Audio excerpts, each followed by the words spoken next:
Olá, pessoal. Então, estamos aí na nossa sexta semana, né? E como vocês estão? A professora está aqui, né, preparando as aulas, ainda em quarentena. Espero que vocês também estejam se cuidando, né? E as suas famílias também. Pessoal, então a nossa sexta semana, né? Ela começa na segunda-feira, dia 27, e vai até o dia 1º de 5, sexta-feira. Lembrando, sexta-feira é feriado, né? Mas na sexta também vocês podem enviar as atividades, se for possível, ok? Eu e o professor Leôncio, né? Estamos aí aguardando as atividades todas as semanas. À medida que vocês vão enviando, nós vamos mandando as devolutivas, ok? Gente, as atividades deverão ser feitas nessa semana. Deverão ter um material aí no seu caderno, né? O conteúdo e as atividades. Tudo bem? Olá, pessoal. Então aí, né, com materiais disponibilizados, né, nas aulas anteriores, nós vamos retomar alguns conceitos e vamos realizar uma atividade, né, de aplicação desses conceitos. Então eu trago aí para vocês dois exemplos.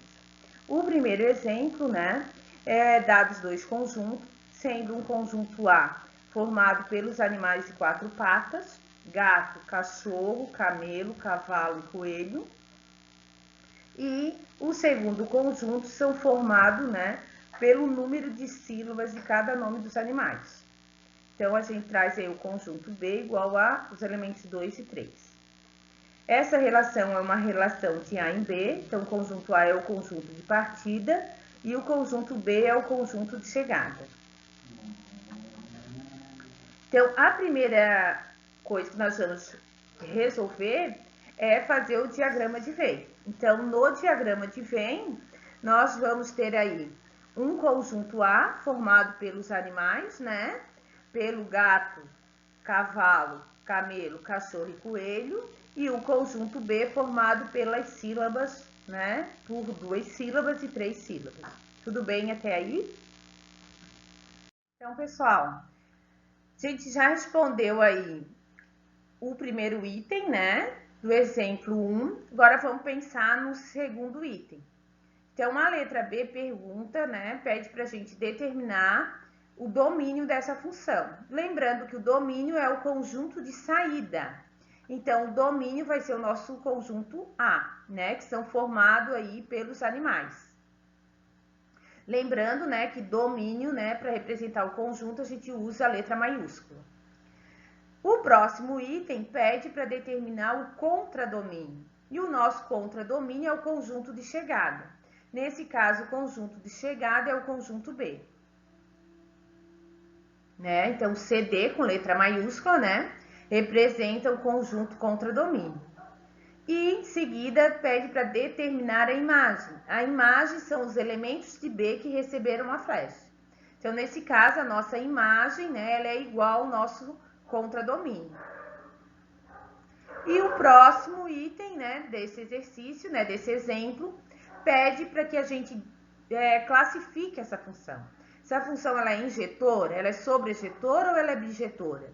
Então, lembrando que para uma função ser injetora, cada elemento do conjunto A precisa ter um correspondente em B e esse correspondente tem que ser único. Ou seja, o elemento de B só pode ser imagem de um único elemento de A. Então, como isso não aconteceu nesse exemplo, a gente já sabe que essa função não é injetora. E será que ela é sobrejetora? Então, vamos relembrar a definição de sobrejetora. Uma função para ser sobrejetora, né, o conjunto imagem deve ser igual ao conjunto contradomínio. Então, nesse caso, né, é verdade. A função é sobrejetora, porque cada elemento do conjunto A tem um correspondente no conjunto B, né? E todos os elementos do conjunto B são imagem de algum elemento do conjunto A. Então, o conjunto imagem é igual ao conjunto B. Por isso, a nossa função ela é sobrejetora. Tudo bem, gente? Até aí, alguma dúvida? Então, nós trouxemos também um outro exemplo para vocês, né? É uma outra função, também uma relação de A em B. Também não vamos ter cálculo aqui, então observe que no exemplo não teve um cálculo ou uma lei de formação. E aqui no conjunto B a mesma coisa. Então, a gente está mostrando a aplicação sobre função que não necessariamente precisa ter um cálculo. Então, o primeiro conjunto vai ser formado por países. E o conjunto B vai ser formado pela bandeira, né, ou a cor da bandeira desses países. Ok? Então, vamos ver qual países nós trouxemos. Então, o nosso conjunto A é formado por Brasil, Chile, Argentina e Uruguai. E o nosso conjunto B, né, tem como elemento as cores verde, amarelo, azul e branco. Depois, outro elemento vermelho, azul e branco. Outro elemento branco, azul e amarelo. E o último elemento azul, branco, amarelo e marrom. E aí, nós vamos determinar os itens que ele pede. Ok? Alguma dúvida, pessoal? Então, pessoal, vamos determinar aí os itens, né, do exemplo 2. Primeiro, ele pede para representar a função através do diagrama de Venn. Então, vamos representar aí o conjunto A, que são os países, e o conjunto B, que é formado, né, pelas cores da bandeira de cada país. Então, para a gente poder fazer essa ligação, né, ligar o país à sua bandeira, foi necessário fazer uma pesquisa para não ligar aí país e a cor da bandeira errada. Né? Então, às vezes, é preciso fazer esse tipo de pesquisa, né? Dependendo quem são aí os elementos da nossa função, né? Quem é o nosso domínio e quem é o nosso contradomínio. O domínio, né, é sempre o conjunto de saída. Então, o domínio dessa função são o nome dos países, que nesse caso é o Brasil, Chile, Argentina e Uruguai. O contradomínio é o conjunto B, né, o conjunto de chegada. Então, o nosso conjunto de chegada, né, é formado pelos elementos que são as cores, né, da bandeira de cada país. Então, o nosso contradomínio é igual ao conjunto B. E a nossa imagem, né? A imagem é os elementos do conjunto B que recebem a flecha. Então, o conjunto imagem é igual ao nosso contradomínio. E o último item, né? Ele quer que a gente classifique essa função em injetora, sobrejetora, objetora.